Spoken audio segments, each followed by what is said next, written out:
শাওনের একটি রাজনৈতিক মন্তব্যকে কেন্দ্র করে সামাজিক যোগাযোগ মাধ্যমে যে প্রতিক্রিয়া দেখা যাচ্ছে তা নতুন নয়। নতুন হল রাজনৈতিক মতের জবাব দিতে না পেরে অনেকে তার ব্যক্তিগত জীবন, এমনকি প্রয়াত সাহিত্যিক হুমায়ূন আহমেদের চরিত্র নিয়েও মন্তব্য করছেন।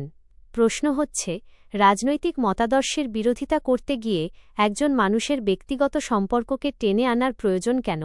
শাওনের বক্তব্যের সঙ্গে দ্বিমত থাকতেই পারে।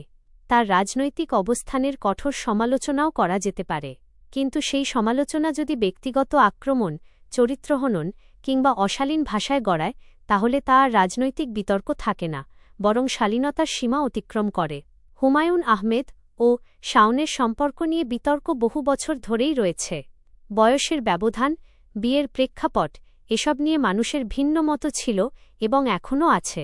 কিন্তু সেই বিতর্ককে সামনে এনে হুমায়ূন আহমেদকে কুরুচিপূর্ণ মানুষ হিসেবে উপস্থাপন করা কিংবা শাওনের চরিত্র নিয়ে অবমাননাকর মন্তব্য করা কোনো যুক্তিসঙ্গত সমালোচনা নয়। আরও একটি বাস্তবতা হল, হুমায়ূন আহমেদের জীবনের শেষ কঠিন সময় শাওন তার পাশে ছিলেন। তার মৃত্যুর পরও দীর্ঘ সময় ধরে তিনি তার স্মৃতি ও কাজকে ধারণ করে চলেছেন।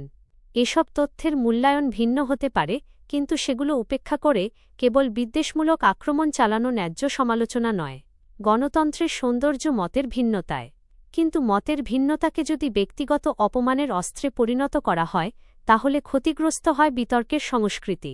রাজনৈতিক মতের পাল্টা জবাব রাজনৈতিক যুক্তি দিয়েই দেওয়া উচিত, ব্যক্তিগত জীবন বা মর্যাদাকে আঘাত করে নয়।